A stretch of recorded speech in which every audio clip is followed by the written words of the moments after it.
E eu queria, antes de começar a formação de hoje, partilhar um testemunho que aconteceu no dia de ontem, que uma das nossas irmãs experimentou. A nossa irmã que está na mesa de som aqui, muitas vezes experimentou um testemunho ontem. Ela foi fazer um exame, estava lá na clínica, e a atendente falou, olha, espera aqui, que a pessoa que vai preparar para esse exame está num outro exame ali, e já já ela chega, não é?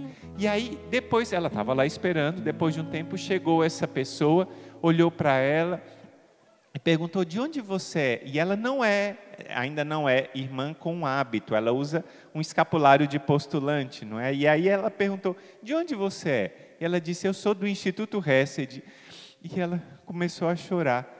E começou a chorar e falou assim, olha, pode ser que você não acredite, mas eu todos os dias vejo a palavra de Deus com a irmã Maria Raquel, e eu sinto a força de Deus lá na mensagem da irmã Maria Raquel, e essa noite eu tive um sonho com a irmã Maria Raquel, porque eu estou passando uma dificuldade muito grande com um médico aqui no meu local de trabalho, está muito difícil o trabalho, e nesse sonho a irmã Maria Raquel garantiu que ela ia vir aqui no meu trabalho.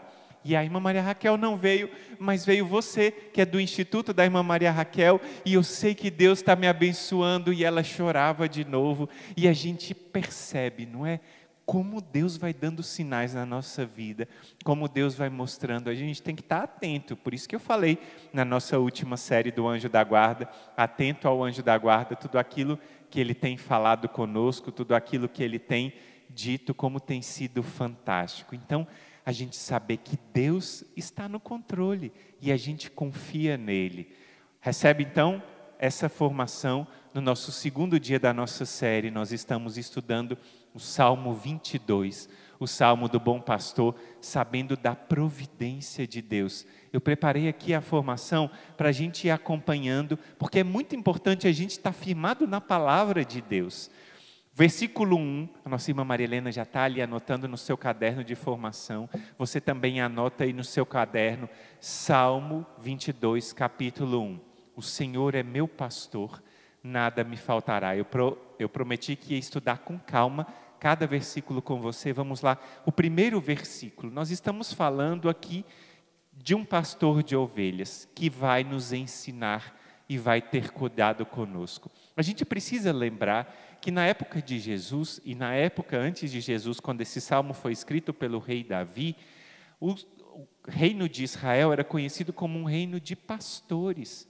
Um reino de pastores que cuidavam das suas ovelhas. E é por isso que muitos salmos, muitos trechos da Bíblia falam de pastoreio, de pastores, de ovelhas, falam desse encontro com o Senhor por meio de pastores.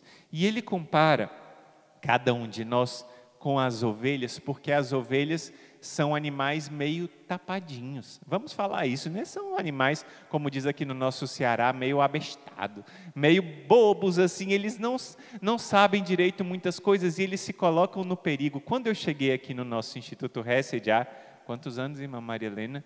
18 anos, né? 18 para 19 anos atrás, esse ano eu faço 18 anos de Instituto e a Maria Helena faz 19, não é? A gente tinha aqui um grupo de ovelhas, a senhora lembra, irmã, das ovelhas que a gente tinha aqui? A gente tinha um monte de ovelhas e elas se emaranhavam nos espinhos com tanta facilidade e ficavam lá pedindo ajuda porque não conseguiam sair, elas iam lá no meio dos espinhos e é muito diferente das cabras, por exemplo. A pureza que você já viu nos nossos stories, a pureza, ela sai saltitando, pula e passa por cima de tudo e ela não se preocupa em ficar presa, mas a ovelha não. A ovelha, ela se prende e ela não tem um mecanismo natural de defesa, ela precisa ser protegida pelo pastor. Entendeu, né? A gente é muito atrapalhado também e a gente se coloca em situação de risco, não é? Muitas vezes, se não fosse Deus, quantas vezes a gente diz isso? Ah, irmão, se não fosse Deus na minha vida, eu não sei o que seria de mim. Eu mesmo já disse isso muitas vezes. Se não fosse Deus, se não fosse a minha Virgem Maria, se não fosse o meu anjo da guarda, o que seria de mim? Assim é a gente neste mundo. Agora a minha pergunta, e quem é o pastor?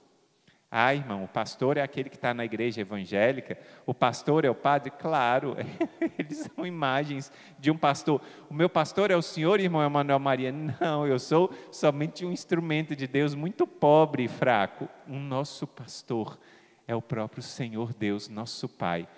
Ele é o nosso pastor. Por isso, na Sagrada Escritura, quando está escrito, o Senhor é o meu pastor e nada me faltará, está lá com S maiúsculo, porque o Senhor é o Senhor Deus Todo-Poderoso. Ele é o próprio Deus e nos guia por intermédio de Jesus. É assim que Jesus diz lá no Evangelho de São João, capítulo 10, versículo 14. Anota essa passagem, São João 10, versículo 14. Eu sou o bom pastor e conheço as minhas ovelhas, e as minhas ovelhas me conhecem. O nosso bom pastor, então, nos conhece e sabe exatamente do que a gente precisa. Ele conhece, por isso a gente está falando dessa semana, Mãe da Divina Providência, providenciar, e a gente sabe que o Senhor sabe o que a gente precisa, só que às vezes a gente esquece. O Senhor sabe que Ele tem cuidado de nós, o Senhor sabe de tudo que a gente precisa, só que às vezes a gente acha que a gente precisa de tanta coisa, mas Ele sabe. Mas em primeiro lugar a gente tem que saber se a gente conhece a Deus. A maioria das pessoas, olha só que frase importante, anota, irmã Maria Helena. A maioria das pessoas conhece o Salmo do Bom Pastor, mas são poucas pessoas que conhecem o Bom Pastor do Salmo. Viu aí? A maioria das pessoas conhece o Salmo do Bom Pastor, mas são poucas pessoas que conhecem o bom pastor do Salmo. São poucas pessoas que conhecem a Deus verdadeiramente, que sabem quem Deus é e confiam nele verdadeiramente. Você confia em Deus? E eu pergunto para mim mesmo, quando eu falo com você, o primeiro ouvido que escuta é o meu que está aqui do lado da minha boca, ó. Quantos centímetros? Uns 10 mais ou menos, não é? A primeira pessoa que ouve sou eu. Irmão Emanuel Maria, você conhece verdadeiramente o Senhor? E eu pergunto para você, você conhece verdadeiramente o Senhor? Será que a gente pode responder isso? E como é que a gente responde? A gente muitas vezes sabe que conhece o pastor, mas será que eu conheço? E João diz lá na carta dele, 1 João 2:3. Hoje você está craque na Bíblia, está anotando várias passagens. Primeira carta de João, capítulo 2, versículo 3. Nisto sabemos que o conhecemos, se guardamos os seus mandamentos. Ixi, irmão, e agora? Será que eu estou guardando os mandamentos de Deus? Será que eu sei os 10 mandamentos? Amar a Deus sobre todas as coisas, não tomar seu santo nome em vão, guardar domingos e festas de guarda, honrar pai e mãe e vai. Será que eu me lembro, irmão? Agora o 5º eu misturo com o 7º. Roubar, matar, castidade, onde é que está? E o 8º, o 9º, irmão, e agora? Então a gente tem que conhecer os mandamentos e viver. E assim a gente vai conhecer e amar o nosso bom pastor. A ovelha atende à voz do pastor porque sabe quem é ele. Tem muita gente querendo ensinar muita coisa aí, inclusive tem uma pessoa aí na internet que está ensinando que religião não salva, que o negócio é espiritualidade, que você faz as suas regras e que você tem que se destravar daqui, destravar dali. Espera aí, eu tenho um pastor e eu preciso conhecer o pastor e segui-lo junto ao meu rebanho, e o rebanho é a igreja. Por isso a gente conhece o pastor, ouve a voz, e a gente não pode ser teimoso como uma ovelha teimosa. Agora eu vou confidenciar para vocês. Quem é teimoso é o bode, o pai da pureza, que eu nem sei se ele tem um nome. Tem um nome o bode? Eu não sei se o bode tem. Mec, é um Mec.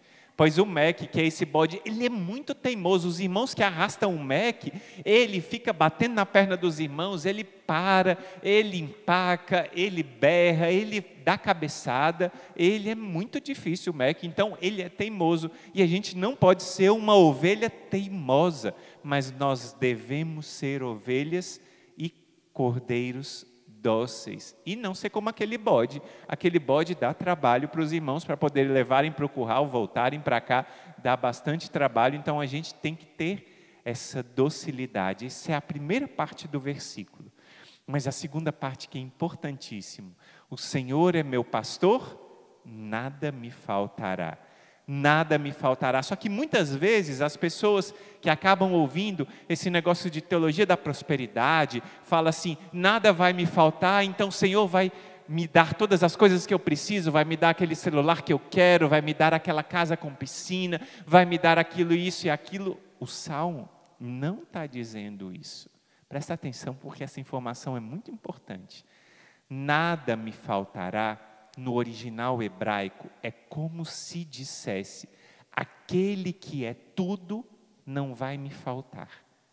Então, não é somente as coisas deste mundo vão me faltar, mas é aquele que é o tudo da minha vida não vai me faltar. Se eu sou ovelha dócil e estou nas mãos do bom pastor, Ele é o meu tudo e Ele vai cuidar de mim. Não quer dizer que eu vou ter aquele último celular, modelo 13, que eu vou ter aquela casa do jeito que eu quero, que eu vou viajar para as Bahamas, isso, aquilo, não tem nada a ver com isso. O Senhor diz, neste salmo, para a gente aprender a dizer: o Senhor é meu pastor, Ele é o meu tudo, e se eu tenho a Deus, nada mais me falta. Se estou convosco, nada mais me faz falta. Se Deus está comigo, eu não preciso mais de nada. Santa Teresa d'Ávila dizia para suas filhas espirituais: filhas queridas, Deus é e basta. Se Deus está comigo, basta. Então a gente tem que lembrar isso. A nossa maior necessidade é estarmos com Deus, é estarmos em intimidade com Deus, é estarmos vivendo na graça de Deus. Por isso que a gente sempre se lembra, e vocês têm feito um movimento tão bonito. Você, minha filha espiritual, você, meu filho espiritual, tem feito este movimento para romper com o pecado, para viver uma vida nova de intimidade com Deus. Você a cada dia tem sido uma vitoriosa, tem sido um vitorioso no Senhor. A cada dia você tem proclamado que Deus tem feito maravilhas. Eu estou mentindo? Não. Deus já tem te transformado e você é uma mulher vitoriosa. Você é um homem vitorioso e tem conseguido dizer não ao pecado. Tem conseguido dizer não àquilo que te afasta de Deus. E a cada dia você tem sido mais vitoriosa, tem sido uma bênção. Como aquele pai que diz, quando o filho mostra o boletim e tirou um monte de 8, 9, 10, e o pai diz: estou muito feliz com você, meu filho, você me alegrou muito. Olha só, não é? O filho olha para o pai e diz assim, abre aquele sorriso, não é? Eu digo: eu sei que vocês ainda não são perfeitos como eu não sou perfeito, mas eu estou muito feliz com este meu pelotão da Pompeia, que a cada dia caminha rumo à vontade de Deus. E quando a gente luta, mas às vezes a gente cai e levanta logo sabendo que a gente tem um Pai do céu, a gente luta, leva uma queda e depois pega na mão do Senhor, a gente cai de novo e faz como Santa Teresinha ensina: Deus, a terra deu seu fruto, eu caí, mas eu confio que Tu és meu Pai, me levanta de novo, e Deus nos levanta. Isso é a vitória da nossa fé. E mais do que isso, é a continuação da interpretação desse salmo: o Senhor é meu pastor e nada me faltará. Quer dizer, aquele que é o tudo não vai me faltar e não vai deixar faltar nada. Como a gente, quando escolhe a Deus, sabe que Deus vai cuidando também das nossas necessidades financeiras, das nossas necessidades profissionais, mas a gente busca a Deus em primeiro lugar. Eu busco a Deus e Deus vai nos dar muito mais. A gente rezou com as nossas irmãs: eu creio nas promessas de Deus. Se eu sou fiel no pouco, Ele vai me confiar mais, vai me dar tudo o que eu necessito, e eu preciso ser fiel a Ele na minha vida. Entendeu? O primeiro versículo do Salmo 22 não é uma bênção de Deus? A cada dia nessa semana, a Mãe da Divina Providência vai nos acompanhando e a gente vai mergulhar nesse salmo tão maravilhoso. E no final dessa série, a cada dia na sua fidelidade, você vai estando conosco, essas nossas formações vão te preparando no final dessa semana você vai falar: eu não somente entendi o Salmo 22, mas agora eu declaro que o Senhor é meu pastor e nada me faltará. Vamos proclamar isso no chat, vamos proclamar isso com a nossa vida. O Senhor é meu pastor e nada me faltará.